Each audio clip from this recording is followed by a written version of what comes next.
Hello everyone, welcome to Trismegistus Minis.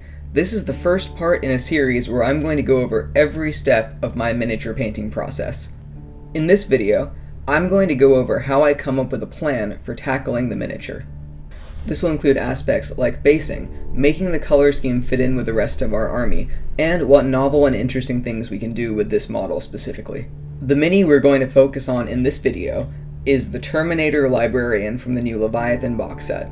The most important thing we can do to make sure that our project is successful is to pick the scope that we're working in. Is this a mini that you want finished in 1 hour? Is this a character that you want to spend some time on and get a great result? Or is this a golden demon piece that you're going to go all out on? Making sure that you have a limited scope for the project and a clear goal of what level you're working towards is going to cut down on a lot of frustration. For this model, I'm going to go with a fairly high display quality. What this means is that I'm okay with doing more difficult techniques like object source lighting and non-metallic metal, but I'm also accepting that for the sake of time, these won't be perfect. My non-metallic metal does not need to win awards. It can be a bit flawed, and I need to know that I'm okay with that going into the project. Just because I'm not painting to the best of my ability does not mean I'm not painting to a high standard. This model will look great when it's done. It'll look great in pictures, and it'll look great on the tabletop. And that's my goal. When I'm painting to my highest standard, my goal is to push myself as an artist, and to change what I'm capable of doing. Nothing in this model is outside of my current comfort zone. I expect that this model will probably take somewhere between 20 and 30 hours of painting to complete, and for me, that's a completely reasonable amount of time for the level I'm painting at. But you might not want to spend that much time on your minis, and that's totally fine. My goal with my current Dark Angels project is to bring the level of my tabletop models up. I want to be painting every single model in this army to a higher standard, for no other reason than I can. This is as much an effort about planning and patience as it is about actual painting skill. So now that we have our level of painting picked out, we can move on to the model itself. Before we can start coming up with our plan on how to attack the model, the first thing we need to do is build it. We have a lot of options when we're building. For example, do we build the whole thing at once? Do we leave off things like arms or weapons to build in sub-assemblies? Do we make the base and attach the miniature to the base before painting and priming? These are all options to consider. For this model, when I looked at the sprues, I decided that there were too many parts that would be difficult to attach later. This is also a press fit model, which adds an extra layer of complication in needing to apply pressure to your paint job after it's finished. A lot of paints can withstand this, but just to be safe, I'd rather not put a long time into it and then accidentally rub off paint from a corner. Another thing to consider is how cleanly the model fits together. In this case, I had a few gaps on the forearm, which I needed to fill with liquid green stuff. That's something that I would usually do before painting, although in a pinch, you can fill the gap with gloss varnish and paint over it. And finally, how are you going to attach the painted pieces together? Usually, we do it with super glue. Plastic glue needs bare plastic on bare plastic to work. You can leave some sections unpainted, but because this glue is acetone based, it can very easily wipe paint off of your model. Super glue poses less potential risks to your model than the acetone-based glues do, however you still need to be careful not to get super glue onto your fingers or unwanted places on the model before handling it. In some cases, causing the super glue to dry too quickly will also result in a white residue or white staining around where the glue was applied, though usually just letting the glue dry naturally is enough to stop this from happening. So that brings us to our built model. So now we have the Terminator Librarian completely assembled, fully glued together, but with no base. He has not been attached to the base, and I have not yet locked in what I'm going to do for the basing scheme. This model is going to be part of an existing army. I already have several other characters, vehicles, standard infantry units based in this scheme, so I can look to those for an example and for inspiration of what I want to do with this character. If you're making a totally new army, or a kill team, or just a one-off figure, and you want to do something interesting and different for your basing, my best advice is to look at the things around you. Go for a walk outside. Look at all the different textures and patterns and objects that are around you, and find something that you think looks interesting. My Dark Angels are supposed to be inside of a destroyed monastery, an old Gothic building with stonework that's been crushed and crumbled and is now covered in dirt and dust. And some of the images I get for this come from where I walk my dog every day.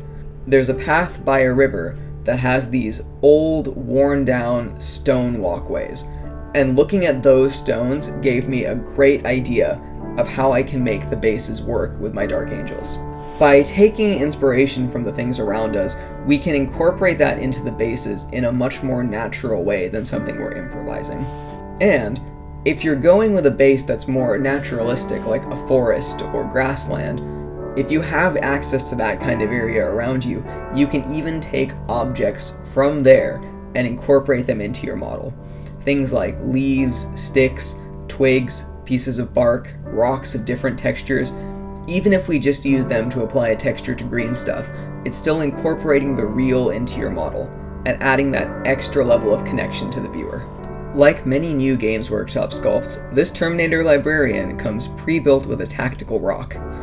The rock is molded onto his foot. Now, my basing scheme for this model is going to be an indoor or ruins feeling, so we can make the rock work, but I'm very tempted to cut it off. The model also has a push pin to attach it into the base on his back foot. That's something that we could keep or snip off. Because the tactical rock at the front has a lot of surface area, we can work with it pretty easily if we decided to get rid of the pin without compromising the structural stability of the model. In this case, I think I'm going to keep the tactical rock in place and focus on bringing the bare parts of the base up to match the rest of my scheme. I will go in with either plastic art or green stuff to make tiles on the exposed parts of the base.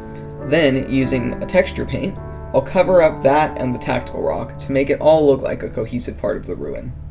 I had considered something like replacing the rock with a skull or something similar, but given the angle that his foot is at, I think it will be difficult to get the Mini to stand straight with that conversion. The Terminator model already has a fairly imposing stature, and with the amount of negative space we have between things like his legs, the dangling purity seals, and his two arms extended in opposite directions, I don't think we need to add that much to the base to make this model feel more whole. Letting the pose and the sculpt do its own work and just having the base there to incorporate him into the rest of the army should be enough for this model. So now that we have our basing scheme chosen, we can start thinking about our color scheme for this model. For my Dark Angels, I'm going for as close to a by-the-book color scheme as I can. I'm not going for perfectly lore accurate, but I want it to be easily recognizable as a Dark Angels army and use a lot of the iconography and painting schemes from the codexes. It's easy to think that because of this, a lot of the color choices have already been made for me, but I don't think that's quite the case. We know he has to be blue to match the librarian color scheme, but what shade of blue? How do we incorporate that blue model into our army that's otherwise bone, black, and green? Having a predetermined color scheme or predetermined aspects of our color scheme gives us a puzzle that we need to solve. What can we do with our existing colors and with this new color to make them blend together so there's pleasing color theory both within the model and within the army as a whole? We can see that here with the librarian for Space Marines, but if you look at things like Eldar Aspect Warriors, they're bright, vibrant, and colorful, and that's a great time where you can see the individual colors from the Aspect Shrine merging their way into the army color scheme as a whole. So, the first thing we need to do is pick out what our main colors for this model are going to be. And to do that, first let's think about the main colors of our army. As I said previously, we have bone, black, and green. All of those also have red as their accent color for things like gun casings and eye lenses. For the metal colors across the army, I've been doing silver and gold in non-metallic metal. Looking at the colors we have already, green and red are our main complementary and contrasting colors. Blue does not fit in super well with that. The bone of Deathwing and black of the Ravenwing are both neutral enough colors where they can fit in with the green and red and not cause too much distraction. But I think to make this blue work well, we're going to have to try something a little bit different. To me, this is where a lot of the fun of the hobby comes in. We have a set of parameters, and we just need to work within that, coming up with our own method and our own color theory in order to make an interesting and pleasing model. The black and bone colors of the Ravenwing and Deathwing are neutral and work with the green and red of the standard Dark Angels. So how can we take that neutrality and apply it to the blue? My idea is to do something similar to non-metallic metal, where we're using the blue as sort of a mid-tone and highlight tone on a very reflective, lacquered armor. Instead of going up to a bright, vibrant blue like we might see with Ultramarines, we're going to keep it down towards a Payne's Gray, or something like Anthracite Gray from Scale 75. Keeping the blue shifted towards gray will help it fit more with our overall color scheme. And by giving it a highly reflective, almost non-metallic metal appearance, we're going to make the Librarian look more special. That metallic blue armor will be something that's unique to this character across the army. We don't need to actually choose colors just yet. We know that we're going for a dark blue-gray or desaturated blue. For the actual choice of paint we use, we can experiment with that as we go. Especially for a one-off character like this, there's no reason to choose every single paint you're going to attack the model with right from the get-go. Experimenting with it, figuring out what feels right to you as you're painting is an important part of the process. Being too rigid about what paints you use from the start is going to result in frustration when you're not getting the look you want. If you do want to spend some time messing around with different paint colors, I recommend the app ImpCat. It's a great way to make a render of a model and to see what different paints can look like together. So we have two main parts of the model to consider next, and that would be the metallics and the effect colors for things like the power weapons and the runes that are on the model. The metallics are simple enough for me. He's a character. I think gold will work just fine. The runes and power weapon pose a slightly different problem. This is a very busy model, and making sure we choose our details carefully is going to be very important. If we did every single detail with the same amount of focus and intensity, it would make the model overwhelming. I think the runes that are etched into his armor are a very unique part of the design. And given that this character is slinging warp-based magic all over the place, I think giving them an internal glow effect would look great. Keeping the armor towards a more subdued gray-blue, and then bringing in this glowing effect will focus the attention towards the glowing bits. Instead of having the bright blue of the armor compete for the viewer's attention with the glow, now more of the attention can be given to the glowing bits. So what color do we make the glow? The two main colors in our army are red and green. So, can we use a green glow? I think by going with a green glow, we run the risk of using a green that is way more bright than anything else we have in the army.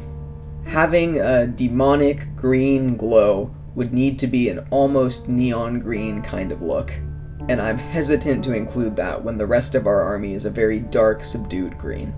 So how about red? Looking at our handy-dandy color wheel, orange would be the complementary color to our blue. That doesn't mean we can't use red as our main color, and then just bring up the highlights to be that bright orange. Because this is a glowing object, we can have the lines themselves be rendered as a bright orange, while allowing the sides of them and the light that's emitting as a glow to fade to a slightly darker red tone to match the rest of our army. The reflective, non-metallic nature of our armor will also lend itself to showing some reflections and caught light on different edges and surfaces, further selling the glow effect from the lines. So with those three things considered, we've locked in on most of the aspects of the color scheme for this model. There's a few more things to keep in consideration as we go forward. First of which would be the universal highlight color and universal shadow color across my other models. I've been using white sands as the highlight color and petroleum gray as the shadow color. White sands is a very warm white, and I think in the case of the cold blue armor here, it will work as a great highlight color. Petroleum gray, however, is most likely not going to fit with this model. Because we're going for that dark shifted blue tone, we're going to want to use that as our main shadow color throughout the model, pushing it down to black where we can. So now that we have everything figured out, we know what we're going for. We have an image in our head of what the model could look like and what effects we're trying to pull off. Now we can start thinking about what paints to use. I have a large collection of Scale 75 paints, both the Scale Color range and the Fantasy and Games range, as well as a lot of Army Painter paints. In my hobbying now, I mostly use Scale 75 colors. I like the way they handle, but mostly, I have them on hand. A lot of my vision for this model will be done through mixing different paints. I'm always hesitant to talk about specific paints and specific colors because I'm a firm believer that you can make anything work by having a good understanding of color mixing. Even if the paint range I'm looking at does not have the specific shade I want, by mixing a black with a gray with a dark blue, I can make a Payne's gray color that will work just as well.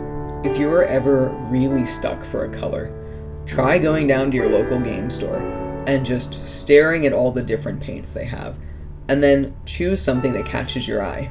I always find that I do a better job painting when I like the tone I'm painting with. Being inspired about a color or a combination of colors is a great way to get yourself motivated to paint a model. That's part of what drove me to the librarian right now. Having something that's just a completely different color scheme from the rest of my army is very refreshing right now. And having something that's a character is a great way to give myself a little bit more motivation to paint my best. And there you have it. This is how I come up with a plan of how I'm going to tackle a project. As this series progresses, I hope you can see how these plans turn into a finished product. Of course, as paint hits Mini, things are going to change, and things that sounded good now might not work out in the future. But that's all part of the painting process, and I hope to show you every step along the way. I hope that this video has been informative or entertaining for you. Please like and subscribe to see more. Thank you, and as always, this has been Trismegistus Minis. Happy hobbying!